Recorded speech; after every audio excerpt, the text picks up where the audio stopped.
Hello दोस्तों, कैसे हो आप लोग। आप देख रहे हैं सौरभ विद एक्सप्लेन सौरभ के साथ।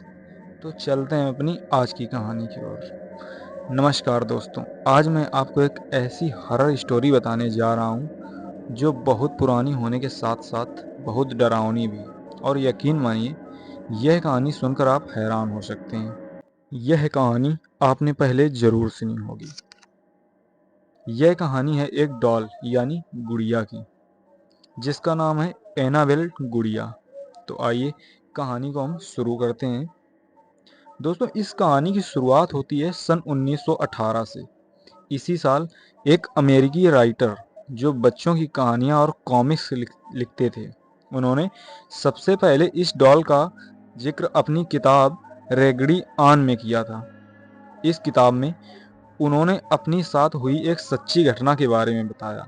वह लिखते हैं कि एक बार वह अपने घर के बैकयार्ड में टहल रहे थे, तभी उनको वहाँ एक डॉल पड़ी हुई मिली। उन्होंने कभी भी पहले ऐसी डॉल को अपने घर के आसपास देखा तक नहीं था, इसलिए उन्होंने अपने पड़ोसियों से पूछा कि कहीं ये डॉल उनकी तो नहीं है, लेकिन उन्होंने इनकार कर दिया। उन्होंने इसके बारे में ज़्यादा नहीं सोचा और डॉल को अपनी बेटी को दे दिया। वह डॉल को देखकर बहुत खुश थी। वह उसके साथ हर रोज़ खेलने लगी। खेलते-खेलते उसको डॉल के साथ इतना ज़्यादा लगाव हो गया कि वह डॉल को एक पल के लिए भी अकेला नहीं छोड़ती थी। वह घर में अकेली बैठी उसके साथ ज़्यादा से ज़्यादा समय बिताने लगी और बातें करने लगी। उसके पिता को उसकी चिंता होती, लेकिन वो बच्ची समझकर उसे नज़रअंदाज कर देते। लेकिन जब वह 13 साल की हुई, तब वह गंभीर बीमारी से पीड़ित हो गई। इलाज के लिए उसे वैक्सीन दी गई, लेकिन उसका उल्टा प्रभाव हो गया, जिसकी वजह से उसकी मौत हो गई। लेकिन अजीब बात यह थी कि जिस तरह वह डॉल रहस्यमयी तरीके से उनके घर में आई थी, उसी प्रकार वह गायब हो गई। यह कहानी लोगों में बहुत प्रसिद्ध हो गई। इसके बाद वह डॉल कई सालों तक कहीं भी नजर नहीं आई। धीरे धीरे लोग इसे भूल गए। लेकिन 1970 में यह डॉल हॉबी स्टोर नाम की एक दुकान में नजर आई। एक दिन किसी महिला को वह डॉल पसंद आ गई और उसने यह डॉल खरीद ली। उस महिला को यह बिल्कुल भी अंदाज़ा नहीं था कि यह डॉल भूतिया है, लेकिन उसने यह डॉल अपनी बेटी डोना को उसके जन्मदिन पर देने के लिए खरीद लिया। डोना उस समय नर्सिंग की पढ़ाई कर रही थी और हॉस्टल में अपनी 2 सहेलियों के साथ रहती थी। वह इस गिफ्ट से बहुत खुश थी। इसके साथ साथ वह हैरान भी थी, क्योंकि उसकी डॉल के साथ खेलने की उम्र भी बीत चुकी थी। लेकिन उसको यह तोहफा बहुत पसंद आया। उसने डॉल को अपने कमरे में सजा कर रख दिया, लेकिन उसकी दोनों सहेलियों को यह डॉल बिल्कुल भी पसंद नहीं आई थी। उनमें से एक सहेली, जिसका नाम लू था, इसको यह डॉल शुरू से ही अजीब लग रही थी और उसने डोना को यह डॉल अपने कमरे में रखने से मना भी किया था। लेकिन डोना ने उसकी बात नहीं मानी। इस डॉल को कमरे में आने के बाद अजीब हरकतें होना शुरू हो गईं। डोना ने यह नोटिस किया, यह अपनी जगह बदल लेती थी। डोना ने यह कई दिनों तक नोटिस किया और अपनी दोनों सहेलियों को इसके बारे में बताया। डोना की सहेलियों ने उसे सलाह दी कि तुम इस डॉल को कमरे से निकाल दो, क्योंकि यह एक श्रापित डॉल है। लेकिन डोना ने उसकी बात नहीं मानी, क्योंकि वह भूत प्रेत पर विश्वास नहीं करती थी। समय बीतता गया और लगभग 1 महीने के बाद उन्हें अपने कमरे में एक कागज का टुकड़ा मिला, जिस पर बच्चे की लिखावट में हेल्प मी लिखा हुआ था। उन्हें ऐसे टुकड़े कई बार अपने कमरे से मिले।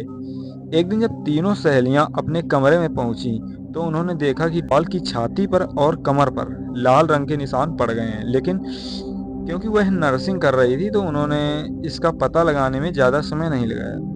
यह रंग नहीं, खून है। इस दौरान भी डोना की सहेलियों ने उसे बाहर निकालने को कहा, लेकिन डोना ने उनकी बात नहीं मानी, क्योंकि डोना को भी इस डॉल से अजीब तरह का लगाव हो गया था। एक दिन लू घर में अकेली थी और डोना अपनी दूसरी सहेली के साथ कहीं बाहर गई थी। तभी लू को डोना के चीखने की आवाज़ आई। वह यह भूल गई थी कि डोना तो घर में है ही नहीं, और जब वह कमरे में गई तो देखा कि उस कमरे में उस डॉल के अलावा कोई नहीं है। इसके बाद कमरे से लू के चीखने की भी आवाज़ आई। इत्तेफाक से उस समय डोना और उसकी सहेली लौट कर आ चुकी थी। उन्होंने कमरे में जाकर देखा तो लू बेहोश पड़ी थी और शरीर पर गहरे चोट के निशान थे। डोना और उसकी सहेली ने लू को हॉस्पिटल में एडमिट किया। 2 दिन बाद लू को होश आया और उसने बताया कि उस पर हमला उसकी डॉल ने किया था। यह बात सुनकर वह हैरान रह गई। डोना तुरंत ही चर्च जा पहुंची और फादर को उस घटना के बारे में बता दिया। फादर ने उनकी बात सुनकर उनको अपने सीनियर फादर के पास भेज दिया। उन्होंने कहा कि इस डॉल में बुरी आत्मा का साया है और यह बात उनके संभालने योग्य नहीं है। इसलिए उन्होंने यह खबर पैरानॉर्मल एक्टिविटी एक्सपर्ट पति पत्नी को दे दी। यह दोनों डोना के हॉस्टल पहुंच गए और डॉल के साथ 1 हफ्ता बिताया। 1 हफ्ता बिताने के बाद उन्होंने बताया कि इस डॉल के अंदर एक शक्तिशाली आत्मा का वास है और ये आत्मा डॉल से निकलकर इंसानी शरीर में जाना चाहती है। इसने डोना का शरीर चुना है। उन्होंने बताया कि इस डॉल को डोना से जल्दी दूर करना होगा। यह सुनकर डोना बहुत घबरा गई और डॉल को उनके साथ ले जाने के लिए हाँ कर दी। यह पति पत्नी इस डॉल को अपनी कार में घर ले जाने लगे और रास्ते में कार ने काम करना बंद कर दिया, जिससे कार एक पेड़ से बहुत तेज से टकरा गई। खुशकिस्मती यह रही कि उनको ज़्यादा चोट नहीं आई। कार के बेकाबू होने के पीछे इस डॉल का ही हाथ था, ये सबको पता चल चुका था। पति पत्नी ने डॉल को तंत्र मंत्र की शक्ति से अपने वश में कर लिया और एक शीशेदार बॉक्स में बंद कर दिया। इसके बाद उन्होंने इस बॉक्स को अपने ही एक एकल्ट म्यूजियम में रख दिया। ये इनका खुद का एक म्यूजियम है जिसमें इन्होंने इस डॉल को रख दिया।